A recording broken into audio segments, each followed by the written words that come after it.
Petri Dish is a product of Petri Dish Media, all rights reserved. All characters during the show, such as Donatella Iglesias, Jimmy Coconuts, and Tyler Jerry, are copywritten and are satirical. Any similarity to any persons living or dead is completely coincidental.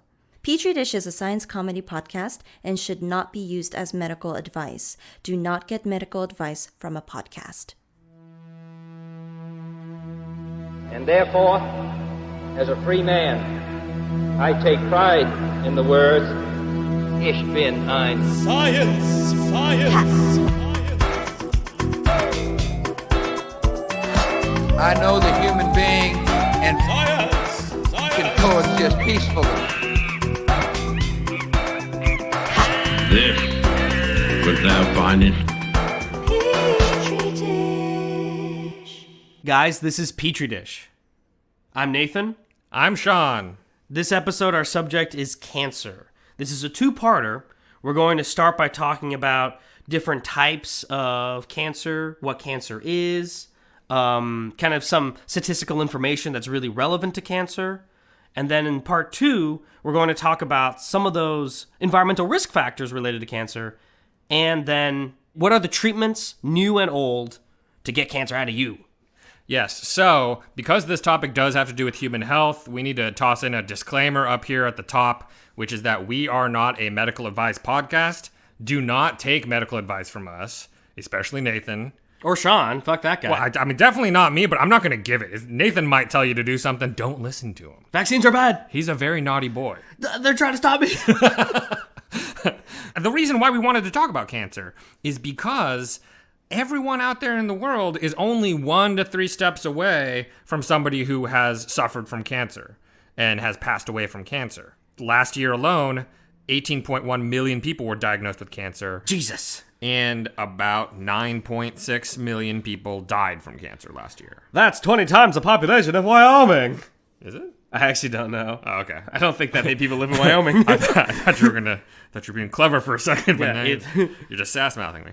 Yeah, so if you look out there in the world, the number of people who are getting and dying from cancer is actually increasing over time. I mean, that's probably just from diagnosis getting better in developing states, isn't it? Well, Or do you think there's just more carcinogens out there? I don't think it's carcinogens. I think it's driven by two main things. One of them is that as a percent of the population, there's more old people. Right. And old people get cancer. That's true. And then the second thing is that in some countries, there's fewer people dying from infectious disease. Like, we're getting better at preventing infectious disease. So if people don't die of malaria when they're 35, they're more likely to die of cancer when they're 60. Right, yeah, exactly. Yeah. So I think that actually when you standardize it to the age of the people, the cancer death rate has actually been slightly decreasing over the years as we've gotten better at treating. Right. All right. Well, that's cool. Yeah. So we're making progress. There's still a few cancers, though, that are hard to treat, which is why we're going to go over what cancer is, different types of cancers, ending ultimately in the next episode with what are the new fields of treating cancer. What is the cutting edge technology? And what are the old hits? Yeah, that's right. All right, so let's hop in.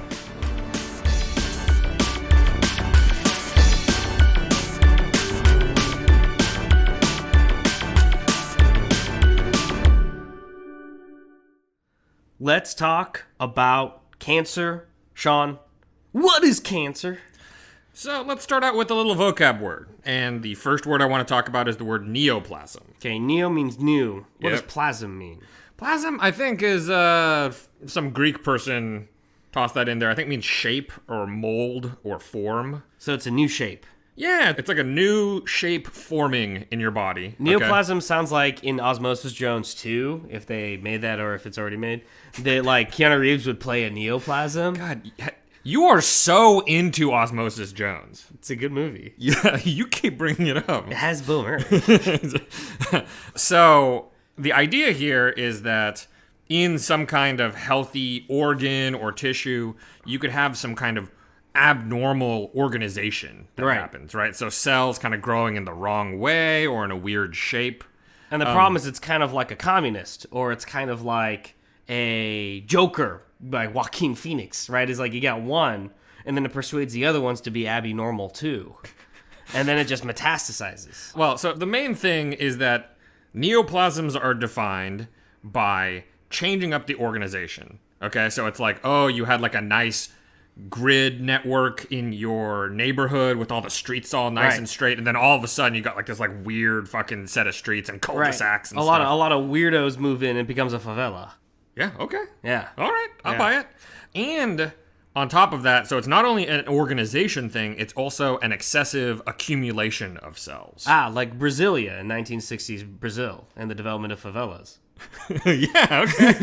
This is still working disturbingly. I think it's important to remember that urban development, like favelas, are very different from cancer and metastasizing cells. No one pushed the favela reference further than it needs to go. I certainly didn't in a previous edit of this. Well, yes. Thank you for that disclaimer, Nathan. I'm sure that there's like 3 people who will no longer think that you're So tell us, bleep that word. Okay, so Sean, tell me about neoplasm. Yes. Okay, so the reason why I bring up the word neoplasm instead of just talking directly about cancer is that neoplasm is a bigger category, which includes some neoplasms that are benign. And you'll hear sometimes people will talk about tumors as being a benign tumor.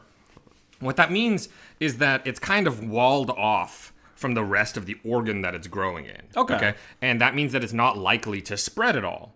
Now, benign tumors can still be kind of dangerous for your health in that they can keep growing. Right. And they can exert something called the mass effect. That's pretty cool. Yeah. Which was a pretty fun video game series. I don't remember it being my cancer, though. Yeah, that's a good point. But basically, It was dumb. the way that the mass effect works is that as that tumor, the benign tumor grows, even though it's walled off and not really spreading, it's still kind of displacing some of your tissue, right? It's like making this lump in a spot. Right. And in some places that can be particularly bad. So, if you have a benign tumor growing in your brain or something like that, then clearly that's like pushing some shit around. I think that was actually the metaphors that early progressives like Jane Addams used about the development of Czech communities in Chicago. How are you still doing this? Which was very offensive and wrong. Okay? It is unfortunate how much early progressive history is defined by racial attitudes. It's unfortunate how many times this episode you're going to bring up human beings and the communities they live in as a proxy for talking about cancer. It's going to keep happening, guys. We got to get over it. God damn it. Okay. So tell me about this malignant neoplasms invasions. Yes. Okay. So in contrast to benign neoplasms, you can also have malignant ones. And malignant ones are ones that are not walled off. They are growing out and invading into the surrounding tissue and maybe eventually to distant tissues and organs as well. That's cancer. Okay? Right. And so you can also talk about tumors. And tumors are just like a solid mass of a neoplasm. So tumors can be benign or they can be malignant. But the reason why tumors aren't necessarily the same sort of thing as cancer is you can have what are called liquid cancers. That's cool. Okay, and so those are a lot of like the leukemias because they're blood cancers. There's no like solid clump anywhere. It's the cells floating around that are cancerous. I always wondered how they made Mountain Dew. And now I know they just like take a needle into a cancer patient and just get us a Mountain Dew. God damn it. So is that a dig at Mountain Dew? Is that what you're saying? You don't do the dew? I do drink it. I'm not saying I don't like cancer juice. I'm just saying it is liquid cancer. God, okay. But I love me some liquid cancer. Scratch that sponsor off the list. That's true. We're sponsored by who's Mountain Dew's competitor? Is there a competitor to Mountain Dew? I don't know. I think Chernobyl Plus went out of business a decade ago. Mountain Dew Code Red is the competitor. yeah. Soviet cancer liquid. Yeah, so cancer is a disorganized tissue with too many cells that are invading the surrounding area and eventually other areas too. That's really bad. How do you get it in the first place, though? So that's a great question. Let's take a little break, and then we'll get into how do you get cancer. Time. Time is passing. Time is relative. But not for you. You're running out of time.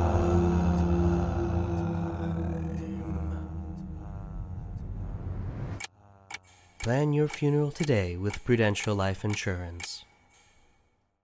We are back with Petri Dish Cancer Part 1.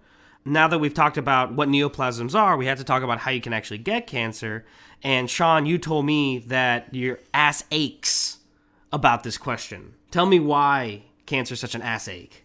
I guess coming into this, I did not think that this section about how you get cancer, I didn't think that this was going to be one of the more difficult parts to research. Right, because you're like all up on cancer. Yes, I actually do cancer research in my lab, but I was surprised to find that what I had learned in class 5 years ago or so is no longer the only theory about how you get cancer. It's already being challenged by another theory. Yeah, so the main theory is called somatic mutation theory. And the way that somatic mutation theory goes is the idea is you have a cell, right? A single cell hanging out somewhere in a tissue, and it starts to get a few mutations, okay? And cells will get mutations over time. But the idea here is that all over your body, there's all these different cells getting mutations, and then just kind of by bad luck, by chance, one of these cells will get just the right combo of mutations. And this is where it can put God back into the gap, right? Leave God alone. He doesn't want to be associated God with doesn't want to leave you alone. So look, you have a single cell and it's gathered up the right set of mutations to start to divide uncontrollably, to ignore signals around it, and to start to form this neoplasm. Okay, bummer. So that's the idea, is kind of like you got like a lone wolf situation. Right, that one guy who watches Joker. Yeah, I guess. And is like, me too. I will also be Joker. Gotta watch out for those. And usually the idea here is that it actually requires multiple mutations. Okay, so for a little bit, like a while ago, some people thought, oh, maybe it's just like one mutation. One mega mutation. Yeah, either turns off a gene that prevents cancer, right, like a tumor suppressor gene is right, what they're called, or hits a gene that turns you into cancer. It's usually called an oncogene. Right. Okay. Osmosis Jones gets hit by the rays of a quasar and becomes cancer. God, okay. Yeah. You're like fucking way too in love with that movie. It was fine. It was fine. It wasn't like... Hey, keep going, man. Okay. Don't distract us. God damn. Oh, you're not... Okay. Now, there is another theory that is more recent, and it's called tissue organization field theory, or TOFT. TOFT. Okay? And I think that's like an English education test. Like you have to pass TOFT. yeah, I think that one's called TEFL. Yeah, TEFL. TEFL, but TEFL and TOFT are very similar. It's got a lot of similar letters. Okay. So the idea for tissue organization field theory is that cells in your body are always in a state of wanting to divide. That's kind of like the default state of life, is to want to divide. And what's happening in cancer is you're sort of unleashing all of these tethers that keep cells from their natural state of dividing and moving around. It's the Rousseauian theory of cells. Yeah, cells are fundamentally good, and society makes them evil. I think it's the other way around a little bit. It's that cells want to divide and run around and have a good time. They want to be like amoeba or bacteria or something. Okay. That like evolutionarily that we all came from single-celled things, right? Right. Who and are so free. What happened when all these cells entered together into a multicellular deal like us, right, that's kind of like the social contract. Right, we need priesthoods now to like make cells kind of work together. It's like we have these social ties, these social rules, right? I like it. And so cells in tissues do that. They communicate with each other. So our cells are Confucian on some level. We need the rituals, these tethers, to keep us together or we'll become cancerous. Right. So what happens when those tethers start to break down, maybe from things like mutations, but not necessarily from mutations. You can have other environmental things that will disrupt the communication between cells. Cool. Okay. And so that's basically the two big theories, is either kind of a lone wolf thing or like a society breaking down kind of thing. Okay. Cool. And, in that sense, the sort of ends of the processes are the same, right? There's inputs, there's shit that seems to like make you more likely to get cancer. So why does it matter? Oh, yeah, if they're similar, or if their end is the same, why does it matter that we think their beginning might be different? Yeah, that's a great question.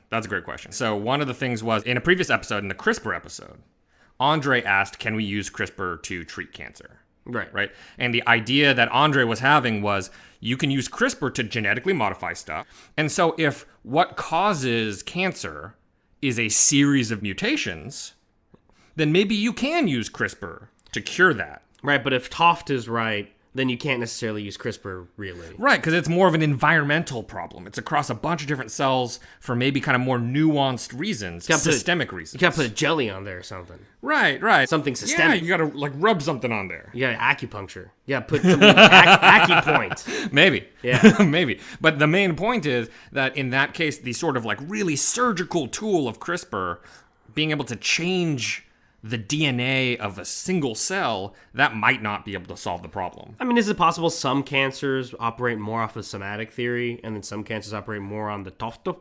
Yeah, so I think that that's almost certainly true. Right. That there are some cancers that we actually have very, very good information that in all of these cancers, you have like this mutation going on. Or like this family line is genetically predisposed to this cancer. Right. Genetically, right? And which cancers are somatic, we'll figure out in the next 10 years as CRISPR becomes more widely used in cancer research, right?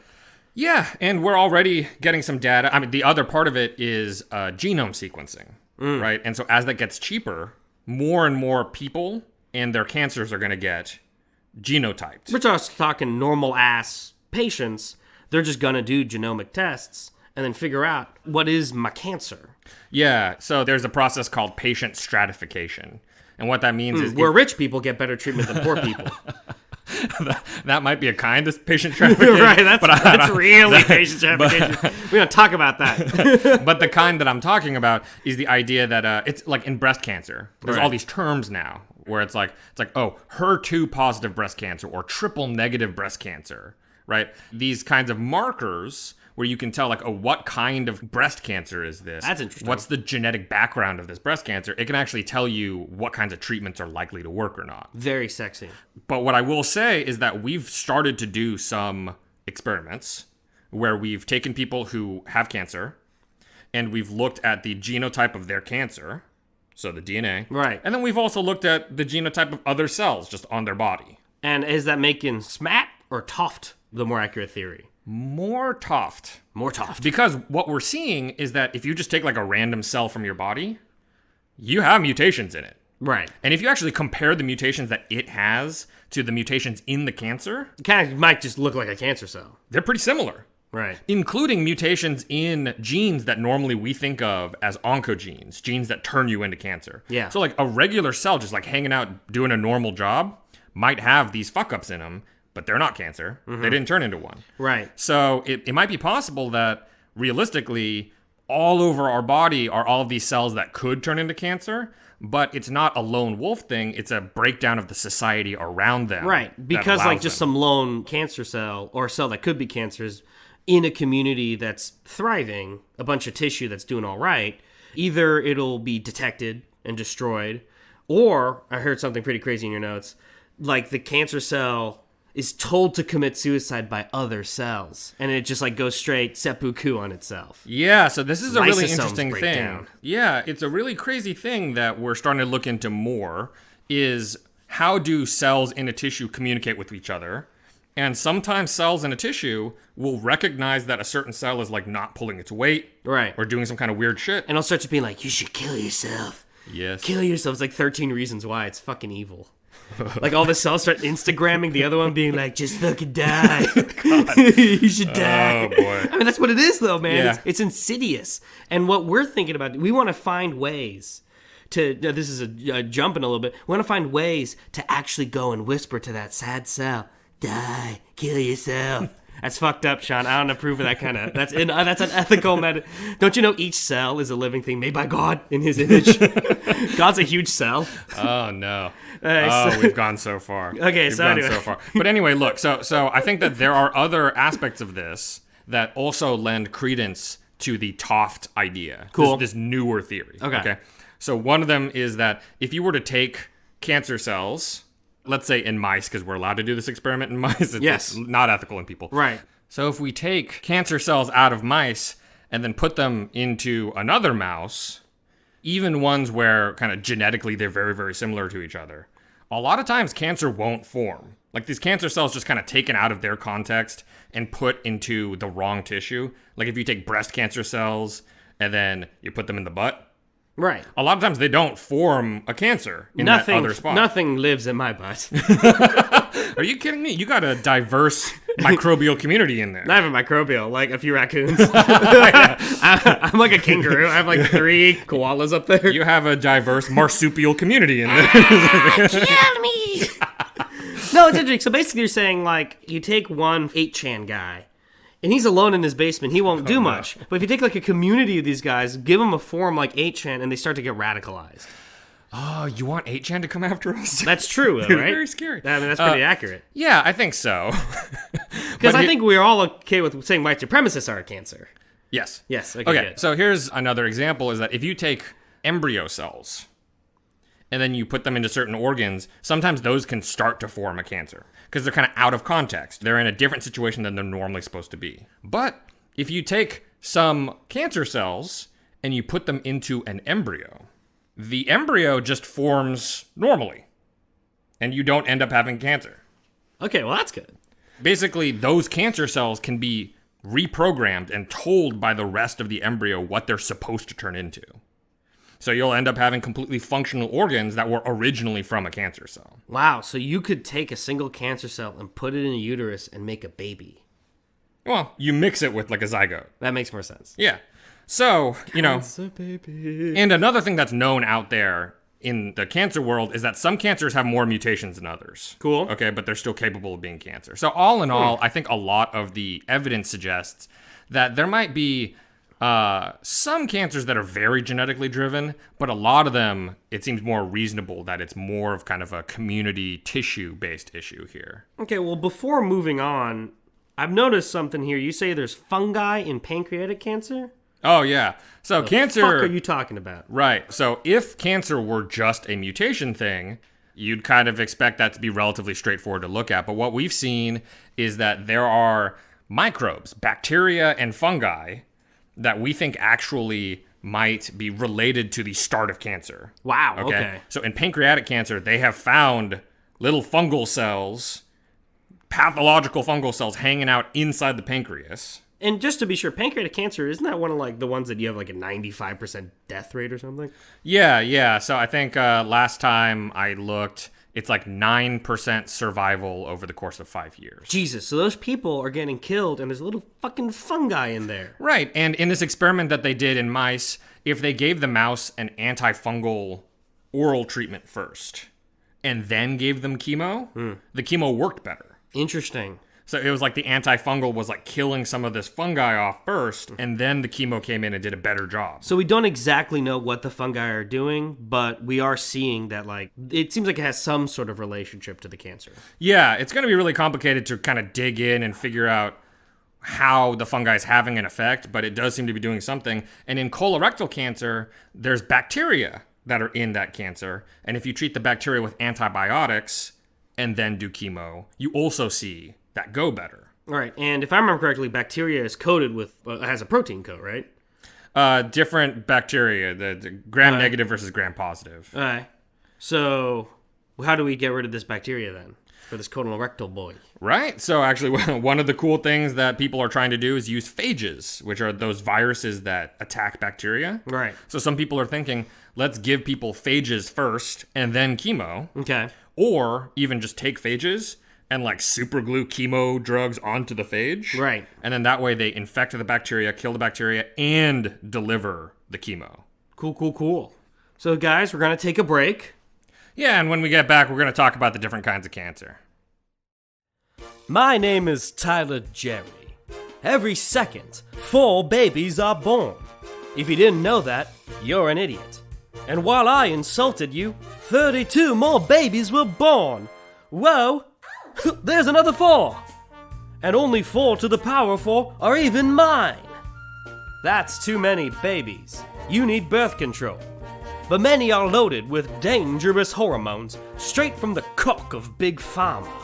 You don't want Big Pharma's cock, now do you?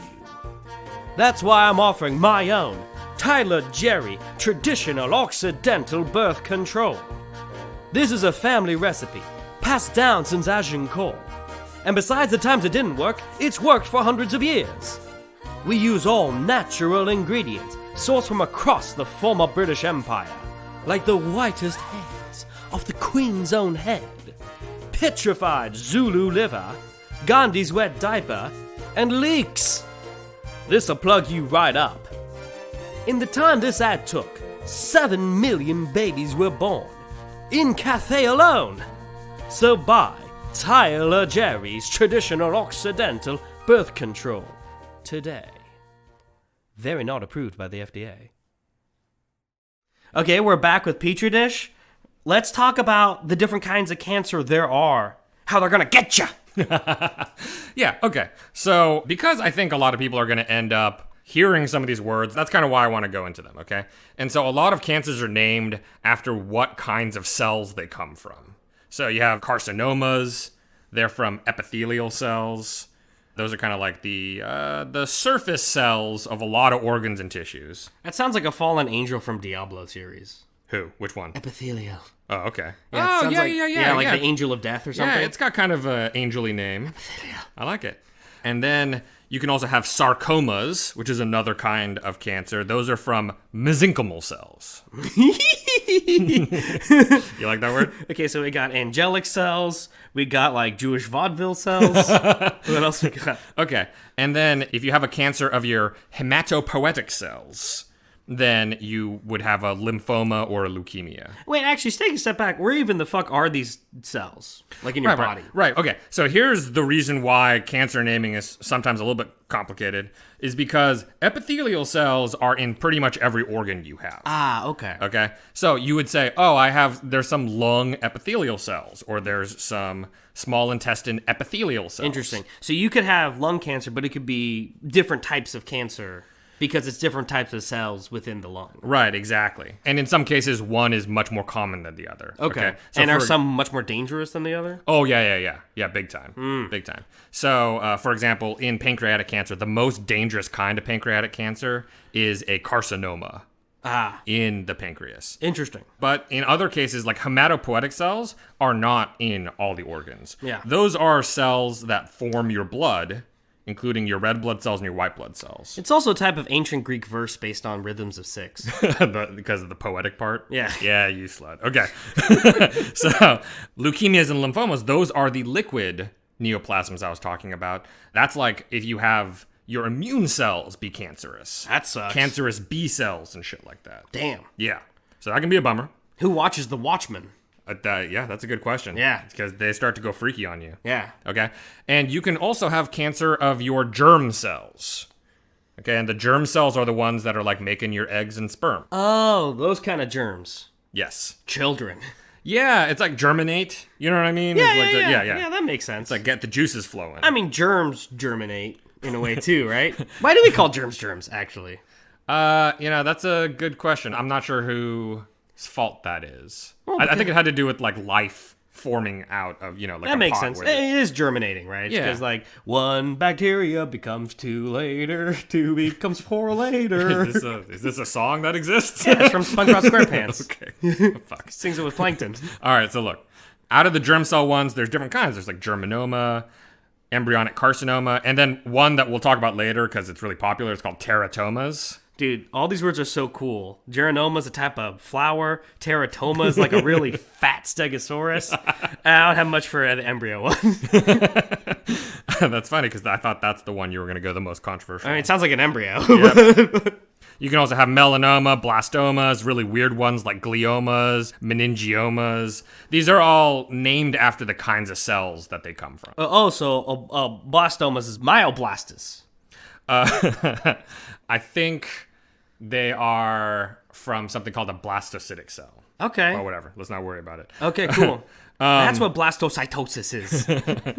So you can also name these cancers based off of what organ they're coming from. Right, and that's like the more common vernacular, right? Well, like you end up mixing them, okay? Right. So when the doctor talks to you, they might say like, oh, you have a pancreatic or a ductal adenocarcinoma. Jesus. And that means you have a carcinoma that's coming from a particular kind of cell. I feel like when that's how the doctor leads, he's just trying to show you how he has a degree and you don't. Like, that's more signaling than anything. Hey, you have degrees, baby. You got a degree? In screenwriting. Okay, so you got all these cancers, and who are the top killers? Okay, who's smacking our butts the most? Let me take a guess. Yeah, give it to me. I have notes. That's not fair. So lung and bronchococcus, right? Bronchoconuts. Yes, lung, tracheal, bronchial. These are the ones that you get from smoking. Right, and thus, and a lot of people smoke, as we discussed in a previous episode. In fact, didn't you say 1 billion? Yeah. Okay, so 1 out of 7 people smoke. Unsurprisingly, 23.74, that's 3/4 the human body. Yep. People die out of 100,000 people worldwide. Yeah, in 2017. And the nice thing is that these numbers are actually going down because smoking is becoming more stigmatized and fewer people are doing it. Sure. I mean, it's interesting because you have smoking in like developing nations like Indonesia or China or India. And so they're like a couple generations behind on the whole smoking's like death, gonna kill you later. Mm-hmm. But like by now they're starting to see it and starting to be like, oh, damn, dude, there's just people dropping like flies. Yeah, so definitely the incidence and the survival for lung and tracheal and bronchial cancers, you can see the improvement like really big in the US. Especially. Right. Where smoking cigarettes has become like pretty stigmatized. And we've replaced it with the perfectly safe vaping. Yeah. The vaping episode. All right. Plugged it. Nice. So then we have colorectal cancer. Right. So colorectal cancer is cancer of the large intestine and rectum. That's one of the ones we were talking about. Yeah, that got you. That's one of the ones we were talking about earlier with the bacteria in it. I think rectum is unfair because it was designed to be a funny word. Just the rectum, right? Yeah, rectum. I hardly even know him. Does that work for you? Oh, man. Cancer's not funny. The word rectum's funny, but again, that's not our fault. Sometimes you gotta laugh. It's probably Shakespeare. Shakespeare probably invented the word rectum to like rhyme in like Twelfth Night or something. Okay. Yeah. All right. Yeah. So then let's get through some of these other ones. The rest of the top 10. We got stomach, liver, breast cancer, pancreatic cancer, then we got some prostate, cancer of the esophagus, cervical, and then your brain and central nervous system cancers. Okay, so that's kind of your top 10, but it can be a pretty big range. So like, as far as who's passing away from cancer, the lung cancer is about 7 times more than the brain cancer, right? And that's still in the top 10. Although brain cancer is way gnarlier. Brain cancer is pretty gnarly. You just gotta get in there. Yeah, it can be very difficult to do anything about brain cancer. 78% of people who do Neuralink develop brain cancer in 1 year. Oh my god. Elon Musk is gonna come after your dick so Just hard. kidding. This is satire. Ooh, the musky boy. He's gonna get in there. I wish you listened. Okay, but what's interesting, right? I see you have a list of cancers that have dropped dramatically. Lung, breast, colorectal, prostate, and stomach. And these are probably for different reasons, right? Like lung, stop smoking as society sees a big drop. Whereas breast cancer is more about early detection, right? Right, yeah. Yeah, that's a very good point. Some of these cancers, it's about all of these checkups that people are doing. And those have been extremely successful. If you can catch a cancer like breast cancer or prostate cancer early, right, then you can kind of go in there surgically. You can do a little bit of radiation or a little bit of chemo. You're way more likely to take care of it than if you're at stage 3 or something like that. Like the one benefit of having all those ladies magazines is probably because they had Angelina Jolie come out with breast cancer and then really spread information about that. So it's like all those Ass Monkey Cosmo editions were totally worth it for ultimately spreading awareness on breast cancer. Yeah, this time the media did it. Yeah, media did I it. believe in them. I don't knock the media as much as other people do. You've been saying Yellow Stream Media every single episode. Yellow Stream. I just can't get over saying Yellow Stream. I'm sorry. It's not even funny. I just like it. Anyway. But then we have pancreatic and liver. So epithelial pancreatic cancer is still killing people at basically the exact same rate it has been for like a decade or something. Yeah, I think in 1970, the survival rate for pancreatic cancer was 7%. Jesus. And now it's about 9%. That was right after the Civil War. So we've slightly Ulysses improved. S. Grant was president. But, so one of the ones we have improved on was like stomach. Cool. And one of the things about stomach was that there are certain diet aspects and certain things like H. pylori and stuff like that we kind of figured out could have these really drastic effects on stomach cancer. Right. And so once we kind of knocked that out, stomach cancer rates like really dropped off. Okay? But with something like pancreatic stays quiet until a late stage. Right. So we don't have any good tests. We can't tell people to feel their pancreas for lumps. You know what I mean? It's It too deep in ambushes there. you. It's like the Yeah. Battle of Teutoburg Forest. That's totally right. where And the legions of Augustus yeah. were attacked by Germanic tribes. I'm not mad about this one. You keep looking at me like I'm going to be mad. You're right. Stop me! That's exactly what it was like. I need you to stop me. That's when they stole the Some fucking thing. eagle or whatever, Yeah, right? yeah. Yeah. That gets Romans so mad. Dude. Yeah. Like, they have our eagle. They were tore up about it. What nerds? But look, so the point is with pancreatic cancer, most of the time you don't know you have it until it's already spread to other organs. It's already metastasized. And that means that your treatment options are really significantly reduced, and that's why it's so hard to survive. This is really interesting looking at survival rates for 5 years. Pancreatic is super low. Then you have liver and lung, 17 to 18% survival rates for lung cancer or liver cancer, 30% for brain, 64% for colon rectal, 89% for breast, and 98% for prostate. So if you have like one cancer card, do breast or prostate. You're going to make it. Right. And actually, prostate's one of those ones where there's actually some controversy over whether we should be testing so aggressively for it. Right. Because a lot of the times people, by the time they get prostate cancer, they're usually pretty old. First of all, once you start to get old, all-cause mortality kind of goes up. There's Right. all kinds of things you could pass away from. Right. And cancer treatment's kind of harsh on you. Right. So it's kind of like, do you really want to go through all that ass ache over that prostate cancer? Yeah. A lot of people would, sort of... Rather die with dignity than be crippled by a treatment right on the verge of death anyway. Yeah, and the odds of dying of the prostate cancer, it kind of takes a little while a lot of times. It's not Right. super aggressive. Right. You're way more likely to die something else. Right. So, there's that on one end. But then on the other end, lung cancer, which is really strongly driven by smoking, it's got a really shitty survival rate, all things considered. Especially when you think about how many people have it. Yeah. Right? It's the number one killer right now, and it only has a survival rate of 17 to 18%. Right. Lung really just comes down to preventative measures. Right. If you just don't smoke cigarettes, you're really just less likely to get it. Yes, although secondhand smoke can also cause lung cancer. So really, everyone just needs to stop smoking is kind of the situation there. Yeah, that's right. I said it. You're an authoritarian. yeah, I'm authoritarian and liberal, so that's whatever evil that makes me. It's funny because I would joke to say America is the land of the free, but in these ways we're actually a little more puritanical than Europe. I mean, Vienna just passed a smoking ban in their cafes. Europe is like way more hip to like smoking than we are. And they got to calm down because that's naughty stuff. Anyway, so yeah, if you're in the U.S. and you're looking at between 1970 and now, I think sometimes I've got this question from people like, have we actually done anything against cancer? You know what I mean? Because like sometimes they'll hear things in the news being like, oh, the scientists figured out a new cure for cancer. Right. And then like they still hear about people dying from cancer. Right. It sounds like there's like not really any kind of movement there. And the answer there is that contextually, some cancers has been a lot of progress. Yeah, so from 1970 to now, in 1970, any kind of cancer you got, just kind of all together, on average, you had a 50% chance of surviving. A coin flip. And now, all cancers lumped together, it's a 2/3 chance of survival. That's like blackjack odds, baby. Okay, so that's still a really good improvement, and that's shoving all cancers together. And like Nathan said, some cancers we had more progress on than other cancers. So at this point, there's some cancers where, if it's detected early, you have extremely good odds of surviving. Okay, but shut the fuck up. Wow. We have a brief aside now.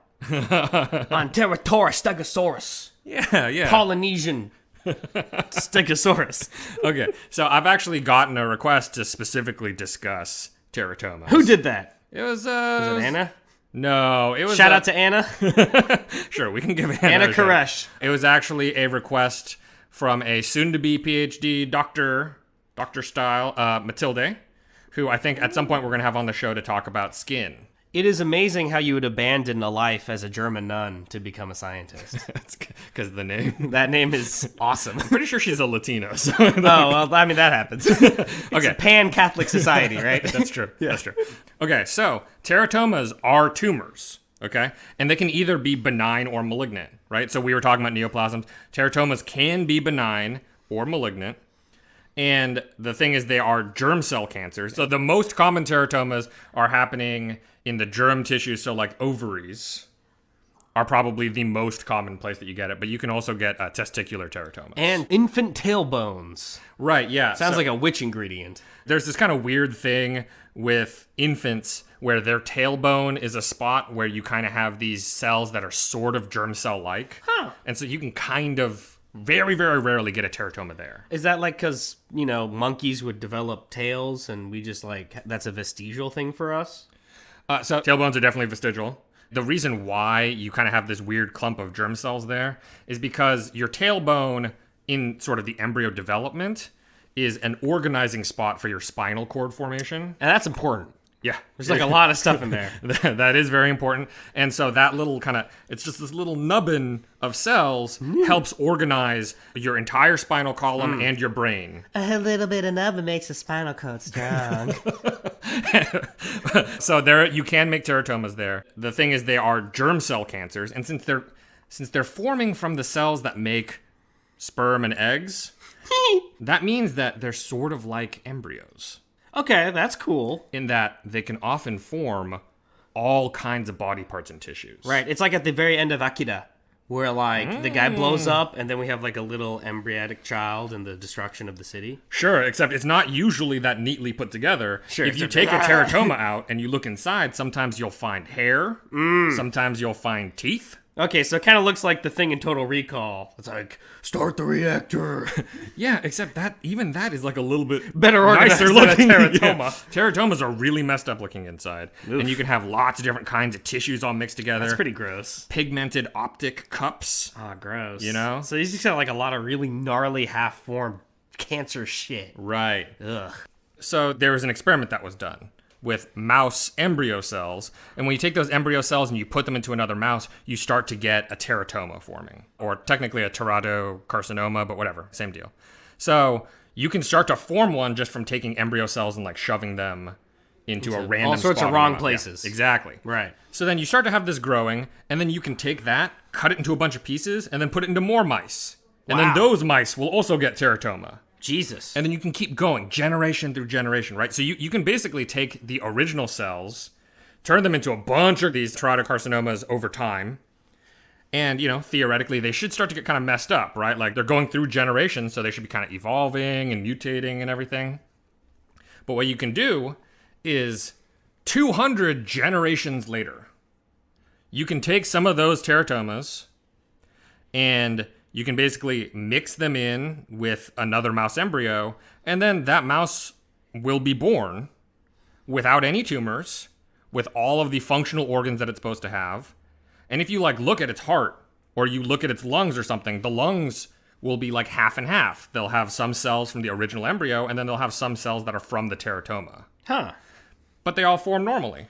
So this is, first of all, it's really crazy. I had no idea that they did this experiment. Seems like a lot of work. But the other thing is that I think that that's more evidence for the tissue organization field theory, is that even though these cells were perfectly happy to form cancer, they were also perfectly happy under the right circumstances to just form a totally healthy mouse.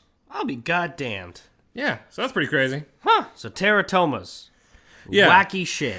Yeah, so that was the digression. You're for welcome, teratomas. Matilde. Yeah. All right, so let's hop back to kind of a statistical overlook at cancer. Is there a final set of demographies we should know about cancer?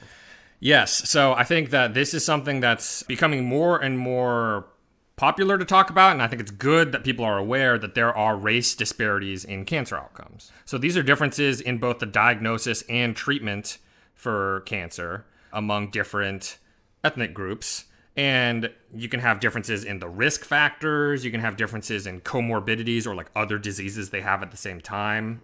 So people who have diabetes and a cancer are much harder to treat, for example. Sure. Right. So Black people in general have higher death rates in the United States for many cancers compared to other groups. Okay. And so, for example, Black women are much more likely to die of breast cancer than white women. And they are also more likely to be diagnosed with triple-negative breast cancer, which is the hardest form to treat. Interesting. And Black people are nearly twice as likely to die of prostate or stomach cancer than white people. Jesus. So if, a white person and a Black person both get diagnosed the black person twice as likely to pass away. You know, it's interesting because we have a cousin who did the Peace Corps in Cameroon, where she was hanging in the village, dated some dude, was just chilling. And they called cancer the white man's disease. Yeah, because it's like no one was getting cancer around there. You would get like worms, right? Like they had their business. Sure. But I looked it up. The life expectancy in Cameroon is around 60 years old. So you could imagine a certain amount of cancer just ain't happening because people are dying before that age risk factor increases dramatically, right? Right, and I think in a lot of these countries that are going to see their life expectancy increase over time, they're also going to see their cancer incidence increase. And more access to medical attention and thus diagnosis. Oh, yeah, totally. Yeah. And so in the U.S., Hispanic and Native American women have the highest incidence of cervical cancer. Jeez. But even though Hispanic and Native American women have the highest incidence, so they're getting diagnosed the most, black women actually die the most. Jesus, dude. Of cervical cancer. Wow. And one thing I want to say about cervical cancer is one of the few cancers that we have a vaccine for.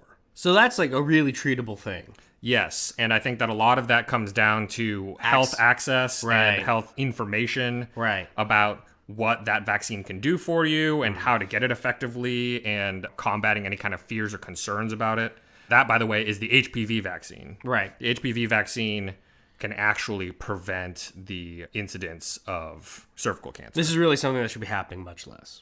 Oh, yeah, big time. And Native Americans have the highest incidence of liver cancer and the highest death rate of kidney cancer. And this comes to environmental factors like the fact that there's high rates of alcoholism in those communities. Yeah, I think so. Typically, very large amounts of alcohol consumption are very strongly correlated with liver cancer. So I think that's probably the most common issue. But, in any case, there are a lot of these disparities out there, and some of them should be extremely easy to address. And so I just think people should be aware of them and should look up the stats and kind of learn more about those issues. So, guys, that concludes our part 1 of cancer. We've talked about what really is cancer, different types of cancer, all sorts of knickknacks like that. We're going to say for you in episode 2, what are some of the confounding risk factors that can make cancer more likely? And then, how do we deal with it? What are the old ways to treat cancer? What are the new sexy cutting edge ways that Sean and scientists like him are going to get cancer out of you? Yeah, so let's go ahead and thank Stacy Song, our sound lord. Brian Allen, our artiste. And please follow us or tweet at us on Twitter. It's @DishPodcast. And then you can also email us at petridishpod@gmail.com. We've got a Patreon too. Come sign up for our Patreon. Yeah, patreon.com/petridish. And thank you guys. Have a scientastic, ich bin eine day. Thank you guys.